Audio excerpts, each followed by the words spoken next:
Horror story देखने के लिए स्केरी रेड ब्लड चैनल को सब्सक्राइब करें और लेटेस्ट अपडेट के लिए बेल आइकन दबाना ना भूलें।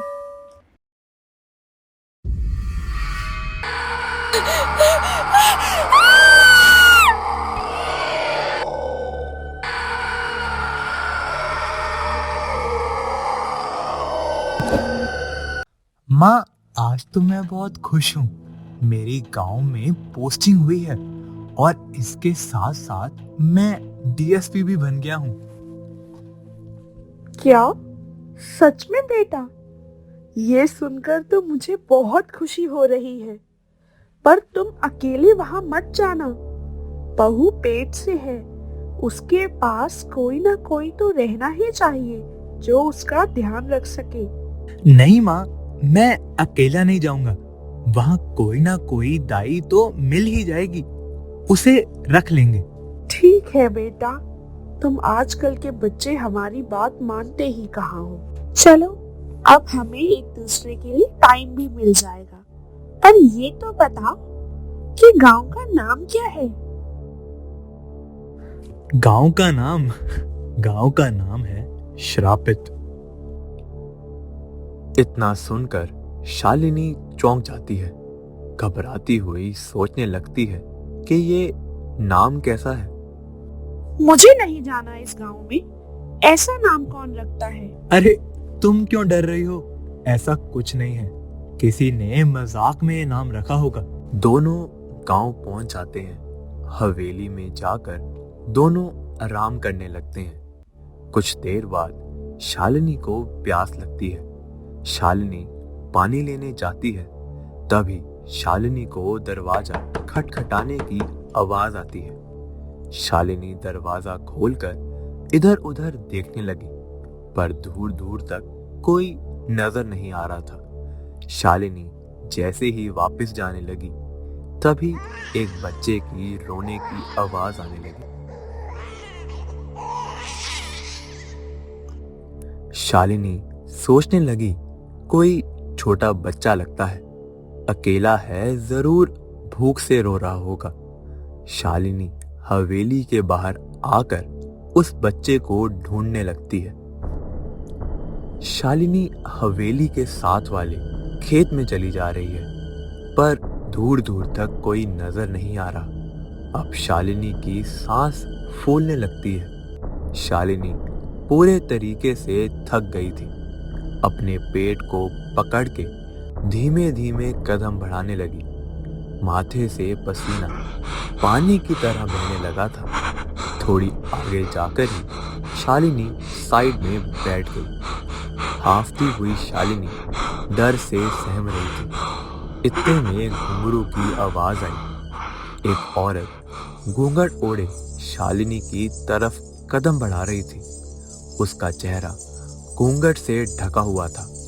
शालिनी ने उसे देखा, चैन की सांस ली और सोचने लगी कि इससे मदद मांगती हूँ। सुनो, मैं यहाँ नई आई हूँ। मुझे यहाँ के रास्तों के बारे में नहीं पता। क्या तुम मुझे हवेली तक पहुँचा दोगी? कोई ना बहन, हमारे होते तन्ने डरने की कोई जरूरत ना है। वैसे तो पेट से है के? हाँ। वो औरत शालिनी की ओर हाथ बढ़ाने लगी।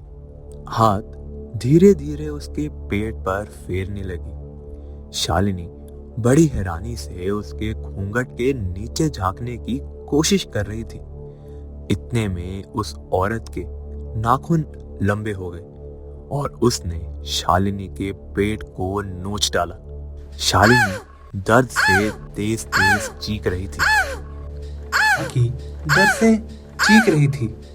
लेकिन तभी काकी की आंख खुल गई। क्या हुआ? तुम ठीक तो हो ना? हे भगवान, ये कैसा सपना था? बहू बहू बहू ठीक तो है ना? मुझे अभी जाना होगा बहू के पास। कैसी बातें कर रही हो? तुमने कोई बुरा सपना देखा होगा। सो जाओ। नहीं, मुझे जाना होगा। अभी ही जाना होगा। मेरे पोते की जान खतरे में है। ठीक है, मैं सुबह टिकट करवा दूंगा। अभी के लिए सो जाओ। हवेली की पहली सुबह शालिनी बालकनी में खड़ी ठंडी ठंडी हवा का आनंद ले रही थी। इतने में हवा का बहुत तेज झोंका आया। शालिनी झटके से पीछे गिरने लगती है कि फटाफट राजू उसे पकड़ लेता है। शालिनी, क्या हुआ? पता नहीं, ऐसा लगा जैसे किसी ने मुझे बहुत तेज के धक्का दिया हो। अरे पागल हो गई हो क्या? तुम्हारे सामने कोई खड़ा थोड़ी है। तुम अकेली नहीं हो, हमारा बच्चा तुम्हारे साथ है। तुम प्लीज जाकर किसी दाई का पता करो। मेरे साथ कोई रहेगा तो मुझे डर नहीं लगेगा। ठीक है, मैं आज ही लाता हूँ किसी को। तुम अपना ध्यान रखना। शालिनी को आवाज आती है। लो, टमाटर लो, आलू लो, कांदा लो, टिंडे लो, गोभी लो। लगता है बाहर कोई सब्जी वाला आया है। सब्जी ही ले लेती हूँ। भैया, ओ भैया, आलू कैसे दिए? बहन जी, बाहर तो आओ पहले। शालिनी सब्जी लेने के लिए बाहर आकर सब्जी देखने लगती है। तभी सब्जी वाले की नजर शालिनी के पेट पर जाती है और फिर उसके चेहरे पर। शालिनी को देख काका डर के मारे कांपने लगा।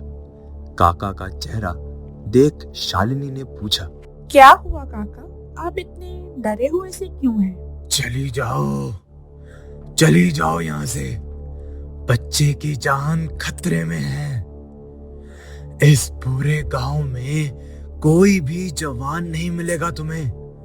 यहाँ सब बुजुर्ग ही रहते आए हैं और हमेशा रहेंगे। पर बुजुर्ग ही क्यों रहते हैं सिर्फ? वो खा जाएगी सबके बच्चों को। इतना कहकर काका चले गए। शालिनी समझ नहीं पा रही थी कि काका ऐसा क्यों कह रहे हैं। वो डरती सहमती हुई कमरे में जाकर बैठ गई। दूसरी ओर राजू हवलदार से बात कर गांव की दाई को बुलाते हैं।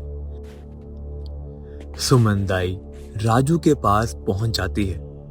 राजू सुमन के अजीब पहनावे से समझ नहीं पा रहा था, क्योंकि सुमन का आधा चेहरा घूंघट से ढका हुआ था। जब राजू ने सुमन को घूंघट हटाने के लिए कहा तो उसने मना कर दिया। सुमन कहने लगी, मारो घर में घूंघट के बिना बाहर जाने को मना करत है। ये लई मैं घूंघट में ही रहूं। राजू दाई को अपनी बीवी शालिनी का ध्यान रखने के लिए काम पर रख लेता है। राजू दाई को लेकर हवेली में आ जाता है।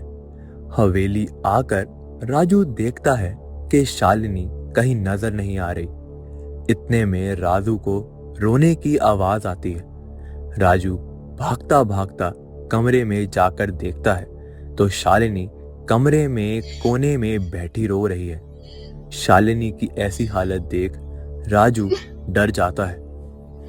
शालिनी, शालिनी, क्या हुआ? तुम ऐसे क्यों रो रही हो? अच्छा हुआ तुम आ गए। मुझे नहीं रहना यहाँ, नहीं तो वो हमारे बच्चे को मार देगी। कैसी बात कर रही हो शालिनी? कौन मार देगा बच्चे को?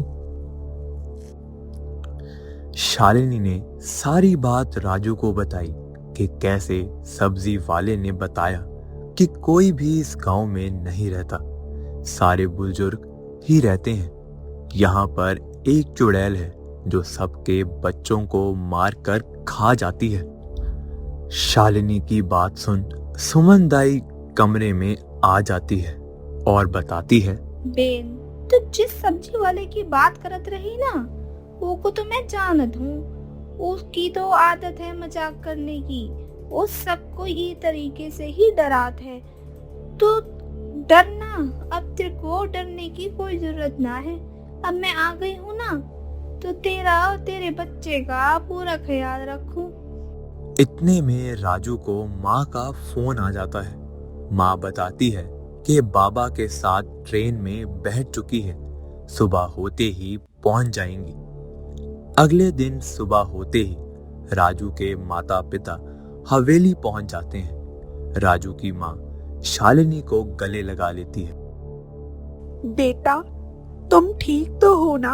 हाँ माँ जी, मैं बिल्कुल ठीक हूँ। अच्छा हुआ आप यहाँ आ गए। मुझे अकेले बहुत डर लग रहा था। चलिए पापा, इन दोनों को बातें करने देते हैं। आप मेरे साथ खेतों में चलो, आपको वहां घुमा कर लाता हूं। राजू और उसके पिताजी खेत की ओर चल देते हैं। इतने में सुमन अपना पूरा मुंह घूंघट से ढककर पानी लेकर आती है। माँ की नजर जब सुमन के कपड़ों पर जाती है तो वो चौंक जाती है।